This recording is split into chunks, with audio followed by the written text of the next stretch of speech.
فلا هادي له ونشهد أن لا إله إلا الله وحده لا شريك له ونشهد أن سيدنا ومولانا محمدا عبده ورسوله الذي أرسله بالحق بشيرا ونذيرا وداعيا إلى الله بإذنه وسراجا منيرا. وقد قال الله تعالى في كلامه المجيد وفرقانه الحميد: أعوذ بالله من الشيطان الرجيم. بسم الله الرحمن الرحيم. ما كان محمد أبا أحد من رجالكم ولكن رسول الله وخاتم النبيين وكان الله بكل شيء عليما. اللهم صل على سيدنا ونبينا وشفيعنا وحبيبنا مولانا محمد صلى الله عليه وعلى آله وصحبه وبارك وسلم. الصلاة والسلام على محمد النبي الأمي. اللهم صل على محمد النبي الأمي. اللهم صل على محمد وعلى آله وصحبه وبارك وسلم. أعوذ بالله من الشيطان الرجيم. بسم الله الرحمن الرحيم.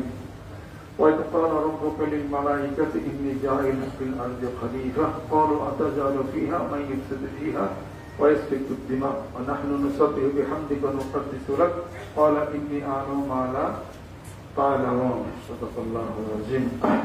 وقال تعالى في آياته أيضا: ولولا دفع الله الناس بعضهم ببعض لفسدت الأرض ولكن الله ذو فضل على العالمين. وقال تعالى في آياته أيضا: ولا تستوي الحسنة ولا السيئة ادفع بالتي هي أحسن فإذا الذي بينك وبينه عداوة كأنه ولي حميم. মহান ভগবতের দরবারে শুকরিয়া আদায় করি। আলহামদুলিল্লাহ। সম্মানিত উলামা ইকরাম, সম্মানিত মুরব্বী ইকরাম, আজকে জনাব নামাজে যারা উপস্থিত হয়েছেন, এই গরমের মধ্যে রোদ্রের মধ্যে সংক্ষিপ্ত সময় একটু আলাপ আলোচনা করব ইনশাআল্লাহ তাআলা। বাকি ওয়া তাওফীক বিল্লাহ বিল্লাহ আলাইহি তাওয়াক্কালতু ওয়া ইলাইহি উনীব। প্রবাদের মধ্যে আছে ফিরুল হাকিমে লা ইয়াকলু আনিল হিকমাতি। প্রবাদ এটা হলো কামা জাআ ফিন নাওয়াতির ওয়াল আমসাল। প্রবাদ যেটাকে ইংলিশে বলা হয়, নাওয়াতির ওয়াল আমসাল আরবিতে বলা হয়।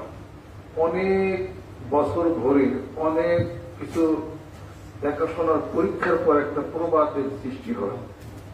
9 পাতায় 6 মণ, 6 পাতায় 9 মণ। তামাকের ব্যবসা করছেন না যারা, তার মানে 6 পাতায় 9 মণ হয়, 9 পাতায় 6 মণ হয়। যেখানে তামাক লাগাবেন 6টা, সেখানে 9 পাতা হবে, আর 9টা গাছ লাগাবেন 6 পাতা হয়। অর্থাৎ 10 হাত অন্তর 1 হাত খাই। কলা রয়েও তিনি চাষি ভাই, কলা রয়ের নাকি তো পাত, তাতেই কাপড় তাতেই ভাত। এটা হলো প্রবাদ হয়েছে। তো 10 হাত অন্তর 1 হাত খাই, 10 হাত অন্তর একটা কলা গাছ যদি বলেন, 1 হাত দ্বীপ যদি করে, এটা 100 বছর ধরে পরীক্ষিত। ওইটা এখন আপনি যদি মনে করেন যে 10 হাত অন্তর দরকার কি আছে, 2 হাত পর একটা করে কলা গাছ লাগায়। যত ঘন কলা গাছ লাগাবেন তত কলা বেশি করবো। কথা ঠিক ছিলেন। আমি ওর পুকুরে কিছু মাছ চাষ করি, আমারও বেশি মাছ সারানো লম্বা, তাতে মাছ বড় হয় না। পরীক্ষা করে তো অনেকে জিজ্ঞেস করে এত বেশি মাছ পানি কেন? আমার ছাড়ি মাছ পথে দড়ি মারি খাই, বাজি করি, এই এক ছাড়লে অল্প ছাড়ুন কেন? ওই যে একদম করছে যে খাইলে মন সারি, না খাইলে দিন সারি, এই অবস্থা। বেশি ঘন কি আবাদ ভালো হয়? এগুলো প্রমাদে দেখা গেছে। এটা প্রমাদে এটা দেখা গেছে। ফিরুল হাকিমে লা ইয়াকলু আনিল হিকমাত। হাকিম কে? মুহাম্মদ।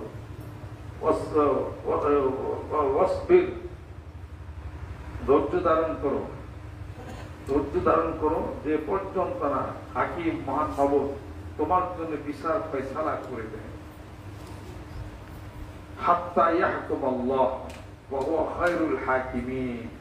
তিনি উত্তম বিচারক, উত্তম জাজমেন্ট, বিচারপতি, তিনি বিচারপতি, বিচারকিনীর মালিক, তিনি the day of resurrection, the day of judgment, the day of রিকম্পেন্স।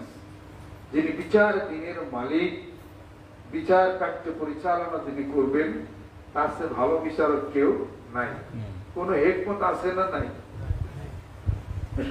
হাদিস শরীফে আসছে, আল্লাহ পাক বলেন, আল্লাহ পাকের নবী সাল্লাল্লাহু আলাইহি ওয়াসাল্লাম বলেন, আল্লাহ পাক বলেন যে আমি সব সৃষ্টি করেছি, কিছু কারণ আছে, মানুষ সৃষ্টির পিছনেও কিছু কারণ আছে।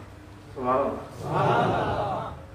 কুনতু কাবজাম মাগফিরাত ফাআহবাবতু লিআনকুরা ফাখালাকতুল খালকা। আমি ছিলাম গুপ্ত ধন সদৃশ, আল্লাহ পাক এখনো গোপনে, আল্লাহ পাক বললেন আমি প্রকাশ্যে, আমি গোপনে। ওয়াল আউয়ালু ওয়াল আখিরু ওয়াল যাহির ওয়াল বাতিন। কিভাবে প্রকাশ্যে? আমি তোমাদের ডাইনে বামে যত নিদর্শন দেখাইছি এবং আমার এই অস্তিত্বের প্রকাশ আমি তোমাদেরকে দেখাবো, এবং তোমাদের নফুসের মধ্যে তোমাদের অন্তরের ভিতরে, তোমাদের দেহের ভিতরে আমার নিদর্শন প্রকাশ হবে। আলহামদুলিল্লাহ, দূরে যাওয়ার দরকার নাই। প্রত্যেকটা মানুষের তার কলের অন্তরের মধ্যে ভিতরে তার নিদর্শন আছে। কি নিদর্শন? আল্লাহ। আপনার ভিতরে হার্ট আছে না? এই হার্টের মধ্যে আল্লাহ লেখা। এটা ডক্টর খুলুক নূর তুর্কি, এখন তো প্রায় 25-30 বছর আগে আপনার সৌদি ডাক্তার ছিল, উনি অপারেশন করে দেয়, উনি পাইছে। আপনাদের সবার মধ্যে আছে। কেউটা প্রমিনেন্ট, মানে একটু দেখা যায়, কাউটা একটু গুপ্ত আছে। সাধনা হইলে, জিকির বেশি হইলে এটা পরিষ্কার পরিস্ফুট হবে। দূরে যাওয়ার দরকার নাই। এখন তো প্রায় 12-14 বছর আগে আমার ওই যে অসুস্থ হয়েছিলাম আমি হার্টের, আমি সেখান থেকে মডার্ন ডায়াগনস্টিক সেন্টার, ওখানে আমি গেছিলাম মানে এনজিওগ্রাম করার জন্য। ডাক্তার মুখলেশ্বর আমাদের আমল সিদ্দিক সাহেব, ওনারা বললেন যে আপনার হার্টের সমস্যা আছে। তো দেখা গেল যে 55% আমার হার্ট ব্লক। এটা কেমনে পাইলে? এনজিওগ্রাম করলাম। কি angiogram? Electro angiogram. Modern heart, modern diagnostic সেন্টারে। তখন আমার সাথে ছিলেন ডাক্তার মুখলেশ, উনি ইন্তেকাল করছেন। তো ওখানে আমাকে ইলেকট্রো এনজিওগ্রাম করলে, এখানে একটা সিদ্রি করে ওই কি মেডিসিন দিল, দেওয়ার পরে আমার লম্বা একটা ট্রেসারের মধ্যে শোয়াইল। একটা দোয়া করতেছিল, সময়টা কিডনি করতে পারে, আল্লাহ এসে গেলাম তো জন্মের কবর দেখছেন না কেউ? কবর দেখেন না, মরণ ধরে না? কোন কোন ব্যক্তি মহিলা কবর দেখে আমরা আইসেন, আল্লাহ মহিলা কবর দেখে বলাইছে। শুনে কেউ তো মরণ নেই, কবর দেখে আর নেই, তাই তো? আমি তাজা মানুষ, কবর ঢুকছিলাম, ওরাইছি, দেখাইছি, পরে আমার এরকম লম্বা প্রেশারের মধ্যে শোয়াইল। তারপরে আমার একটু একটা প্রেশার ওষুধ খাইলে বেটা ব্লকার, একটা প্রেশারে আমি ডেটল খেলাম, একটা বেটা ব্লকার খেলাম। প্রেশারটা যদি টেনশনে প্রেশারটা যদি না ওঠে আর কি, আমার হার্টের অবস্থা দেখার জন্য আর কি, প্রেশারের মধ্যে শোয়াইয়া বিশাল এরকম গুল একটা কি বক্স, না আপনি চিনেন না বক্স, বক্সের মধ্যে আমার ঢোকাইল। আমি তো করতেছি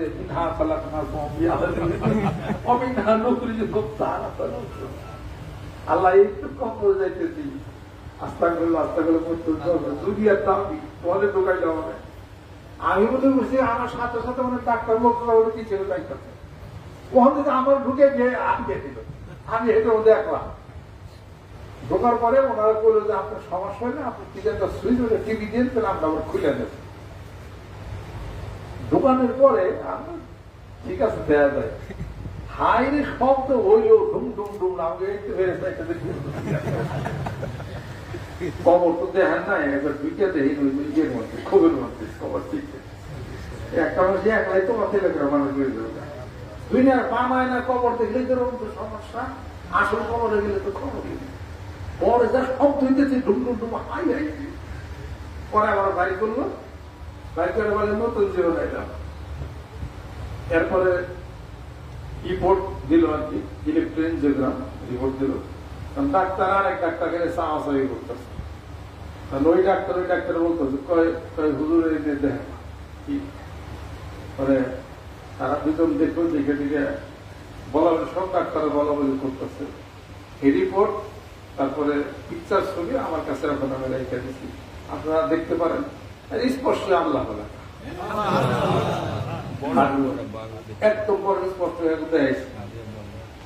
সবাই দেখে না, মানুষ মনে করে দেখা, মানুষের মন তো বলা হয় না, কথাটা তো বললাম আর কি। এটা আমার কেন, আপনাদেরও আছে, আপনাদেরও আছে। কাজে আমার অস্তিত্বের প্রকাশ আমি তোমাদেরকে দেখাবো। এই চতুর্দিকে যা দেখো না, এগুলা চিন্তা করলে আমার অস্তিত্বের প্রকাশ হয়, এবং তোমাদের ভিতর আমার অস্তিত্বের প্রকাশ আছে। আল্লাহ যদি লেখা থাকে, আল্লাহর অস্তিত্ব আছে, এটা প্রমাণ হবে না? আমার কাছে তো আছে, এটা একদম স্পষ্ট। আল্লাহ এরা যাইবেন কোন, এটা তো সবাই এরা জানে, আমার ভিতরে আছে। এটা দেখেন, কেউটা হয়তো জিকিরের সাধনা, কেউটা হয়তো ওইটা উঠছে, কেউটা হয়তো উঠে নেই, কিন্তু সুপ্ত আছে, গুপ্ত আছে। আমার জিকির চালিয়ে যান, ওখানে নাকি আপনাদের চক্ষু বন্ধ করি আপনি দেখবেন। শুধু তাই না, লা ইলাহা ইল্লাল্লাহ বিশাল নোরানি অক্ষরে চোখের সামনে ডান দিক থেকে বাম দিকে প্রতিবাদ হবে, যে চিঠি লেখা দেখা যায়। এটা কি মিশা দিকে না হাসা জোরে কর ইত্তাকু ফিরাসাতাল মুমিন ফাইন্নাহু ইয়ানজুরু বিনুরিহি, তিরমিজি শরীফের হাদিস। মিশা কোন জায়গা থেকে, সবই সত্য। মানুষের চোখ আছে, বাহ্যিক চোখ, মানুষের অন্তর একটা চোখ আছে, এটা হলো কলবের চোখ। এগুলো পরিষ্কার কিলের পথে, এর তো কোনো ভুল নাই। মানুষ সৃষ্টির পিছনে কিছু কারণ আছে। ফেলুল হাকিমে লা ইয়াখলু আনিল হিকমাত, হাকিমের কাজ হিকমত ছাড়া হয় না। মানুষ সৃষ্টির পিছনে কিছু কারণ আছে। আল্লাহ পাক বলেন, ইন্না আরাদনাল আমানাতা আলাস সামাওয়াতি ওয়াল আরদি ওয়াল জিবালি ফাআবাইনা আন ইয়াহমিলনাহা ওয়াশফাকনা মিনহু ওয়া হামালাহাল ইনসান। আমি আমার আমানত আসমান জমিন পাহাড়ে রাখতে চাইলাম। আসমান বলে না, পাহাড় বলে না, জমিন বলে না, মানুষ সেই আমানতের ভার বহন করে চলছে। বিশ্ব ব্রহ্মাণ্ডে যা আছে, এই বিশ্ব ব্রহ্মাণ্ডে তা বিরাজক এই মানব ভাণ্ডে। সুবহানাল্লাহ। সে কি আমানত ছিলেন? মুফাসসির ইকরাম আজ বলতে পারে না। কেউ বলতেছে এই আমানত হলো ঈমানের আমানত, বিভিন্ন প্রকার মত প্রকাশ করেছে। পরিধানযোগ্য হলো এইটাই যে আমানত হলো আল্লাহর পক্ষ থেকে ঈমান, যেরকম যার ভিতরে ঈমানটা চলে গেল, তার আমানতই তো তার শেষ হয়ে গেল। ইয়া মুকাল্লিবাল কুলুব সাব্বিত কালবি আলা দীনিক, আল্লাহ নবী সাল্লাল্লাহু আলাইহি ওয়াসাল্লাম বলেন যে তোমরা এই দোয়া সবসময় পড়ো, তোমাদের ঈমানটা মজবুত হবে। যেরকম সুবহানাল্লাহ। আজ ঈমানটা সাংঘাতিক জিনিস। এটা যদি ভিতর থেকে চলে যায়, ঈমানের বাহিরের কাজগুলো সে করা শুরু করে দেয়। ঈমানের প্রকৃত পক্ষে তার সম্পর্ক হলো তার অন্তরের সাথে, তার হৃদয়ের সাথে। যেরকম সুবহানাল্লাহ। সূরা হুজুরাতের শেষের দিকে আল্লাহ পাক করেন, কিছু লোক আসলে বলতেছেন আমরা ঈমান আনছি। আল্লাহ পাক বলতেছেন, রাসূল বলে দেন তাদেরকে, ঈমান এখন আনো না, কেবল ইসলাম আনছো, মানে ইসলামের মৌলিক দিকগুলো তোমরা করতেছো। আর ঈমান হলো ভিতরের একটা ব্যাপার। কাফেররা, মুনাফিকরা বলছে না, ওয়াইজা লাকুল্লাযিনা আমানু ক্বালু আমান্না ওয়াইজা খালাউ ইলা শাইতান ক্বালু ইন্না মা'কুম ইন্নামা নাহনু মুস্তাহজিউন আল্লাহু ইয়াস্তাহজিউ বিহিম ওয়া ইয়ামুদ্দুহুম ফি তুগয়ানিহিম ইয়ামাহুন। ওই মুনাফিকরা মুসলমানদের সাথে যায় মাথা টুপিয়ে দিই, আর আব্দুল্লাহ ইবনে উবাইয়ের মাথা টুপিয়ে আসল, জুব্বা আসল, দাঁড়িয়ে আসল। এই বদরের যুদ্ধে আব্দুল্লাহ ইবনে উবাই তার শরীরে পরনের যে বড় জুব্বাটা আল্লাহ নবী সাল্লাল্লাহু আলাইহি ওয়াসাল্লাম আব্বাস রাদিয়াল্লাহু তাআলা কে দিয়ে দিয়েছিলেন, শীতের মধ্যে সব কষ্ট করতেছিল। আল্লাহ নবী সাল্লাল্লাহু আলাইহি ওয়াসাল্লাম চাচার এই ঋণকে পরিশোধ করার জন্য আব্দুল্লাহ ইবনে উবাই যখন মারা যায়, তখন তার ছেলে ছিল জলিল কদর সাহাবী। তখন বলতো, হে রাসূল, আমার পিতারে একটা জুব্বা আপনি দেন। যেটা পড়বে আর আপনি জানাজার নামাজ পড়বেন যাতে করে সে জান্নাত পায়। আল্লাহ নবী সাল্লাল্লাহু আলাইহি ওয়াসাল্লাম এগিয়ে গেছে। আরবের শ্রেষ্ঠ মুনাফিক আব্দুল্লাহ দুবাই তাজি রাখি তখন এখন জানাজা যাবে ওমর রাদিয়াল্লাহু তাআলা কি করছে পিছন দিয়ে জামাটাই না ধরছেন। হে রাসূল, যার সম্পর্কে আল্লাহ পাক নিজে বলেছেন ইন্নাল মুনাফিকিনা ফি দারকিল আসফালি মিনান নার, এটা মুনাফিক, এর জানাজা যাওয়া যাবে না। উনি শুনতেছে না, এরপর জামাটাই না ধরছে ওমর রাদিয়াল্লাহু তাআলা। এরপরে আল্লাহ নবী সাল্লাল্লাহু আলাইহি ওয়াসাল্লাম জানাজা গেছে, জানাজা পড়াইছো, যুদ্ধ। আল্লাহ পাক বললেন, হে রাসূল, যতই জানাজা পড়া ৭০ বার যদি মাফ চান, আমি এই মুনাফিককে মাফ করব। খুব জোর পাশে আমার রাসূলকে আমার বন্ধুকে বহু চালাতন করছে। ইসলামের সবচেয়ে বেশি ক্ষতি করছে কাফেররা, সবচেয়ে বেশি ক্ষতি করছে হলো মুনাফিক। মুনাফিকরাই জঙ্গে জমা বাজাইছে, মুনাফিকরাই উটের যুদ্ধ বাজাইছে। এদিকে হলো আলী রাদিয়াল্লাহু, ওদিকে হলো হযরত আয়েশা সিদ্দিকা রাদিয়াল্লাহু তাআলা আনহা। যুদ্ধ তো বাজে না, সন্ধি হয়ে গেছে গা। আর মুনাফিকরা দুই দিক থেকে, এদিক থেকেও তীর মারছে, ওদিক থেকেও তীর মারছে, মায়ের যুদ্ধ বাজাই গেছে। এই মুনাফিকরা সবচেয়ে বেশি ক্ষতি করছে। এই মুনাফিকরা পলাশির যুদ্ধের মধ্যে ক্ষতি করছে। বশির বেগম, উমিচা, রায় দুর্লভ, মির্জাফর, এরপরে আরো কারা কারা আসলো, জগৎ শেখ, এরা সবাই মিলা মুনাফিকি করে রণে ভঙ্গ দিছে, মানে যুদ্ধের থেকে সরে আসছে। ওই ইংরেজদের প্রলোভন দেখায় যে মির্জাফরের বাংলার মসজিদে বসাবে, শেষ পর্যন্ত ইয়েকে বাংলার সুবাদার এই কি বাংলা বিহার উড়িষ্যা নব সিরাজউদ্দৌলা শেষ পর্যন্ত মেরেই ফেলেল, মারলো, টুকরা করলো, টুকরা করে সেলাই করে ঘোড়ায় হাতির উপরে নিয়ে সব জায়গায় ঘোরাইছে। এরপরে কি বাংলার মসজিদে বসতে পারছে মুনাফিক? পারছে মির্জাফর? ইংরেজরা তারে বসায় নাই যে তোমরা তোমাদের নেতাকে বিদ্রোহ করে মুনাফিক করে তোমরাই মারলা, এখন তোমরা আবার আমাকে ক্ষতি করবা, তাই না? মির্জাফরের জীবনটা খুব আতর অবস্থায় পুষ্ট রোগী হয়ে সে মারা গেছে। সবকিছু জীবন খুব খারাপ অবস্থা মারা, কেউ জীবনের ভাগ্য ভালো হয়। অতএব আল্লাহ রাসূল সাল্লাল্লাহু আলাইহি ওয়াসাল্লাম কষ্ট যারা দিয়েছে তাদের মৃত্যু ভালো হয় নাই, মৃত্যুর পরের জীবনটাও খারাপ ছিল। মৃত্যু হইলেও একটা কথা, মরণের পরও খারাপ। তাব্বাত ইয়াদা আবি লাহাবি ওয়া তাব মা আগনা আনহু মালুহু ওয়া মা কাসাব সায়াসলা নারান যাতা লাহাবিন ওয়া ইমরাআতুহু হাম্মালাতাল হাতাব ফি জিদিহা হাবলুম মিন মাসাদ। আল্লাহ পাক বলেন, আবু লাহাবের দুই হাত ভেঙে যাক, অতঃ সে ধ্বংস হয়ে যাক। তার জমাকৃত অর্থ সম্পত্তি, টাকা পয়সা তার জীবনের কোন কামে আসে নাই। অচিরে সে এক লেলিহান ভক্তি শিখার মধ্যে প্রবেশ করবে, আর তার স্ত্রী উম্মে জামিল তাকে হাসরের ময়দানে খেজুর গাছের পাকানো আগুনের রশিদা তাকে গলার মধ্যে বেঁধে রাখা হবে। এই শাস্তি আল্লাহ পাক ঘোষণা করেন। তারপরে কি হয়েছে? আবু লাহাব মরছে কিসে? যখন প্লেগ রোগে, মৃত্যু ভালো হয় নাই, মৃত্যুর পরের জীবনটাও খারাপ। প্লেগ রোগে আবু জাহেল মারা গেছে। মারা যাওয়ার পর আরবের ঘটনা ছিল, যারা প্লেগ রোগে মারা যায় তাদের কি কেউ ত্যাগ করা যায় না, যদি তার রোগ হয়। এই আবুল হাব ঘরের মধ্যে একলা করে রয়েছে। শেষ পর্যন্ত টাকা দেওয়া ডুম আছে না, ডুমেরা আবুল হাবের এই লাশটাকে ময়লার বাগানের মধ্যে ফেলাই দিছে, কবর ভাগ্য হয় নাই।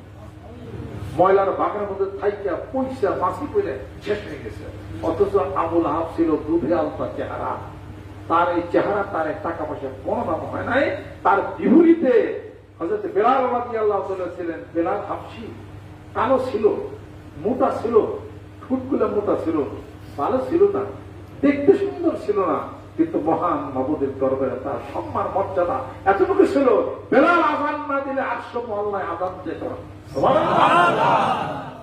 আর হযরত লুকমান আলাইহিস সালাম খাটো ছিল, পেটি ছিল, আঙ্গুল মোটা মোটা ছিল। আল্লাহ পাক বলেন, তার কথাগুলি এত ভালো লাগতেছিল, তার নামে একটা সূরা নাযিল করছে, সূরা লুকমান। ওয়ালাকাদ আতাইনা লুকমানাল হিকমাতা আন ইয়াশকুর লিল্লাহি ওয়া মান ইয়াশকুর ফাইন্নামা ইয়াশকুরু লিনাফসিহি ওয়া মান কাফারা ফাইন্নাল্লাহা গানিয়্যুন হামিদ ওয়া ইয ক্বালা লুকমানু লিইবনিহি ওয়া হুয়া ইয়াইযুহু ইয়া বুনাইয়া লা তুশরিক বিল্লাহি ইন্নাশ শিরকা লাযুলমুন আযীম। হে আমার সন্তান, শিরক করো না, সবচেয়ে বড় বেশি অত্যাচার। আল্লাহ পাক বলেন, পছন্দ হয়ে গেল আমার কথা, وإن جاهداك على أن تشرك بي ما ليس لك به علم فلا تطعهما وصاحبهما في الدنيا معروفا واتبع سبيل من أناب إلي। যদি তোমার পিতামাতা শিরকে কোন কাজের জন্য হে সন্তান তোমাদেরকে যদি চাপাচাপি করে, ইমপ্রেস করে, তাহলে তোমরা পিতামাতার কথা মানো না, তার কথা শুনো না, কিন্তু তার সাথে অসদাচরণ করো না, সৎভাবে জীবন যাপন করো, তার কথা শুনবা যে আমি আল্লাহর কথা শুনে যে আমি আল্লাহর দিকে রুজু অত্যাবি সাবিলা মান আনাবা ইলাইয়া জোরে জোরে কাজে সেই আবুল আহাব অতএব মুনাফিক এরা হলো, যে কথা বলতেছিলাম যে ঈমান এটা হলো ভিতরের একটা ব্যাপার। বাহিরে মাথায় টুপি দিলাম আর যুদ্ধ বললাম, দাঁড়িয়ে রাখলাম, আর রাসূলের সাথে যদি বেঈমানি করি তাহলে মুনাফিকের দপ্তরের নাম দেখা যাবে। এই জন্য ঈমান বাড়ার জন্য ইন্নামাল মুমিনুনা আল্লাযীনা ইযা যুকিরাল্লাহু ওয়াজিলাত কুলুবুহুম ওয়া ইযা তুলিয়াত আলাইহিম আয়াতুহু যাদাতুহুম ঈমানা ওয়া আলা রাব্বিহিম ইয়াতাওয়াক্কালুন। সুবহানাল্লাহ। যে মুমিন তো তারাই যারা আল্লাহর জিকির করলে তাদের ঈমান বাড়ে, যুরকন সুবহানাল্লাহ। তাদের অন্তর উৎমাইতে থাকে এবং তাদের সামনে কোরআনুল কারীম তেলাওয়াত করলে তাদের ঈমান বাড়ে, যুরকন সুবহানাল্লাহ। আল্লাহর জিকির করেন, ঈমান বাড়বে, কোরআন তেলাওয়াত করেন, ঈমান বাড়বে, জোরে জোরে কোন সুবহানাল্লাহ। রাসূল খুদা সাল্লাল্লাহু আলাইহি সাল্লাম দুরূদ সালাম পাঠ করেন, ঈমান বাড়া শুরু করে, জোরে কোন সুবহানাল্লাহ। ঈমান বাহিরের দিক না, ঈমান হলো ভিতরের দিক। এই ঈমানের তিনটি অংশ আছে। একটা অংশ হলো তার মুখে স্বীকারোক্তি, আর তাসদীক বিল জানান, ইকরার বিল লিসান, তাসদীক বিল জানান, মুখে স্বীকারোক্তি লা ইলাহা ইল্লাল্লাহ আমানতু বিল্লাহি, ঈমান আনবেন, বলবেন, মুখে স্বীকারোক্তি, অন্তরে বিশ্বাস ও আমল বিল আরকান, আর অঙ্গ প্রত্যঙ্গের দ্বারা তা প্রমাণিত করা। অতএব অন্তরের বিশ্বাসটা এটা হলো ঈমানের মূল প্রধান অংশ। সেই অন্তর, সেই হৃদয়, সেই কলবে শক্তিকে প্রজ্বলিত করার জন্য, বিদ্বান করার জন্য জিকির করি। এই জিকির কোন দরবারের না, জিকির হলো আল্লাহ। যেরকম সুবহানাল্লাহ, সুবহানাল্লাহ, আলহামদুলিল্লাহ, আল্লাহু আকবার, লা ইলাহা ইল্লাল্লাহ। সকালে করি, দুপুরে করি, আল্লাযীনা ইয়াযকুরুনাল্লাহা কিয়ামান ওয়া কুউদান ওয়া আলা জুনুবিহিম ওয়া ইয়াতাফাক্কারুনা ফি খালকিস সামাওয়াতি ওয়াল আরদ। বৈশে জিকির করি, বৈশে জিকির করি, দাঁড়ায় করি, কাইতে করি, যেমনি পারি তেমনি করি, জোরে কোন সুবহানাল্লাহ। ভিতরে আপনার শ্বাস নিঃশ্বাস যতক্ষণ পর্যন্ত চলবে, নিঃশ্বাস টানবে না, নিঃশ্বাস ছাড়বেন, এই নিঃশ্বাস টানের নিঃশ্বাসের মালিককে জোরে কোন নিঃশ্বাস ছাড়েন তার মালিককে। নিঃশ্বাস টানেন অক্সিজেন, মহান মাবুদ অক্সিজেন তৈরি করেন 9,30,00,000 মাইল ধরে, দুনিয়ার চেয়ে 13 লক্ষ গুণ। ওই সূর্যটা প্রতি সেকেন্ডে 40 লক্ষ টন লাকড়ি জ্বালাইয়া সূর্যের মধ্যে এনার্জি তৈরি করে মহান মাবুদ মাথার উপরে এই সূর্যকে তুলে ধরলেন। এই সূর্য আকাশের দিকে আলো বিচ্ছুরিত করে গাছের মধ্যে, এই গাছের পাতায় অক্সিজেন ছাড়ে। আপনি অক্সিজেন নেন, আপনি রাজনৈতিক নেতা আর হুজুর আমি পিসাব বয়ান বক্তৃতার মঞ্চের মধ্যে টেবিল কাভার, পিছনে হলো সূর্য, সূর্যের পিছনে 40 লক্ষ টন লাকড়ি জ্বালায়া যে এনার্জি দেন পৃথিবীর কোন একটা, পৃথিবীর কোন রাষ্ট্রায় কোন প্রেসিডেন্ট কেউ কি দেয়? কেউ দেয় না। মহান মাবুদ বলেন একমাত্র সেকেন্ডে সেকেন্ডে 40 লক্ষ টন লাকড়ি জ্বালাইয়া আমি মাবুদ সূর্যটাকে তোদের মাথার উপরে ধরেছি।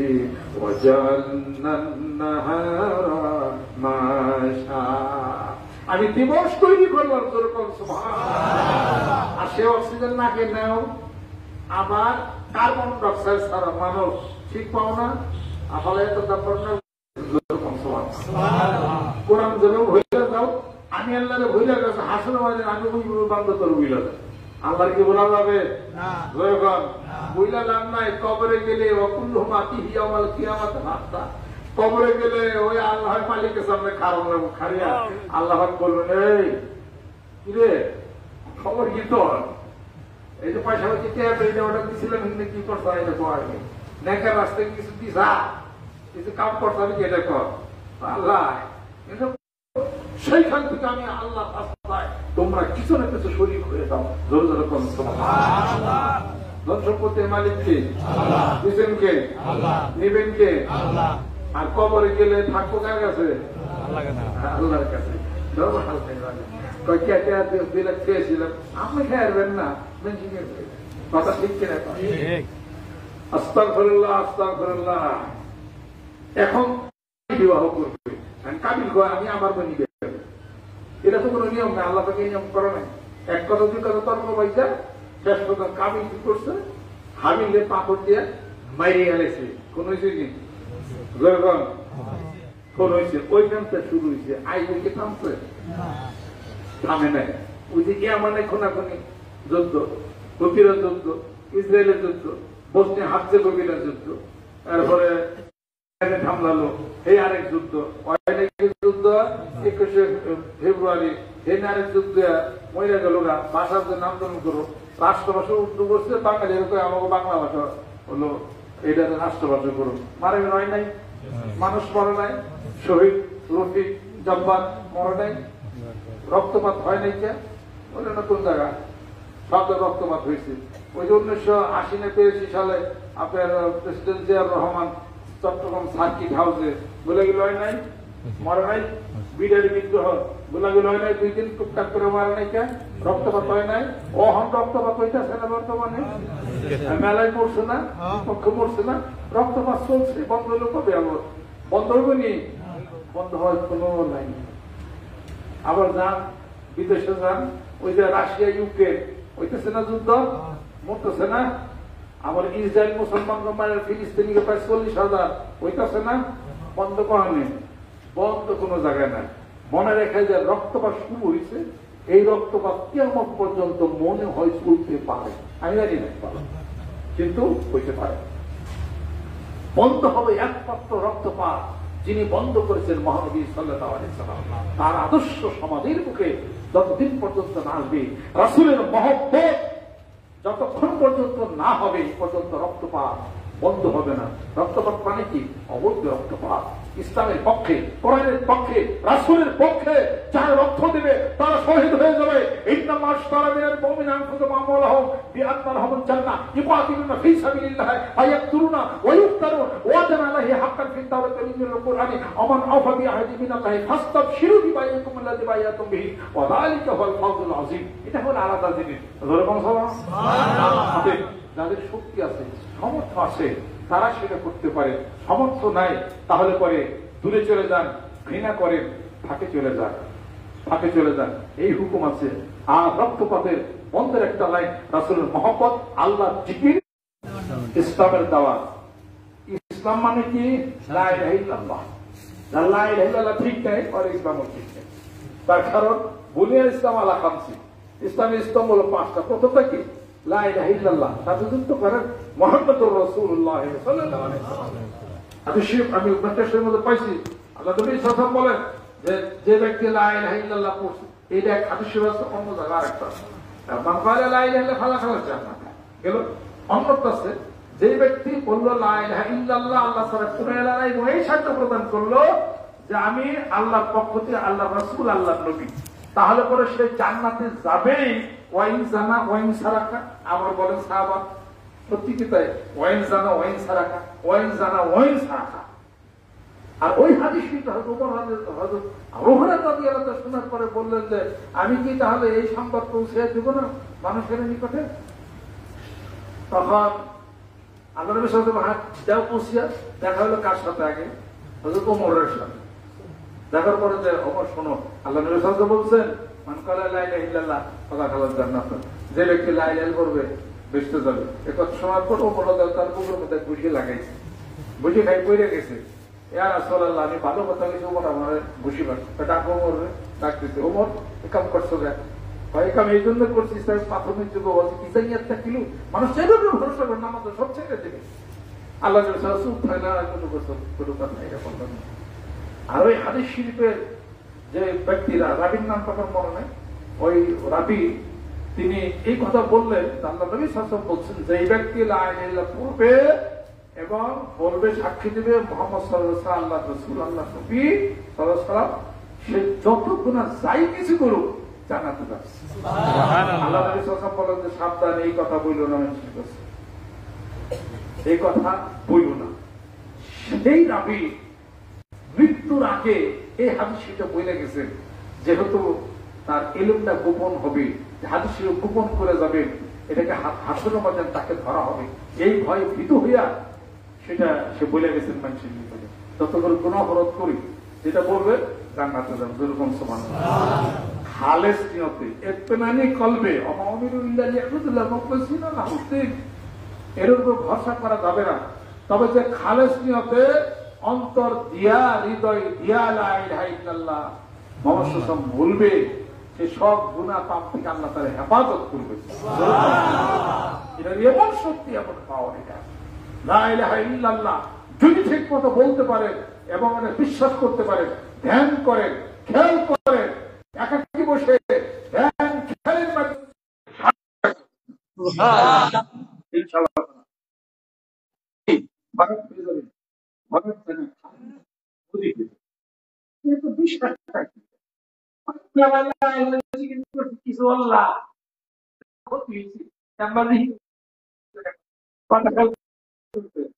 বিশ্বাস, আল্লাহ বলছেন বান্দা বিশ্বাস করতে থাকো, আমার পক্ষে থেকে ফল পাইবা, একটু দেরি হইলেও পাইবা। আল্লাহ কবুল করে নেন। দাওয়াতের কাজ শুরু করেছে দরবার শরীফে। এই দাওয়াত দিতেছি, কিসের দাওয়াত? আমাদের দাওয়াত, যাকাতের দাওয়াত, লা ইলাহা ইল্লাল্লাহ জিকিরের দাওয়াত, তারপরে ঈমানের দাওয়াত, সব দাওয়াত করছে, আত্মশুদ্ধির দাওয়াত। দাওয়াতের কাজ যত বেশি করবে, আমাদের সাথে তত বেশি শুরু করবে। দাওয়াত দিবেন,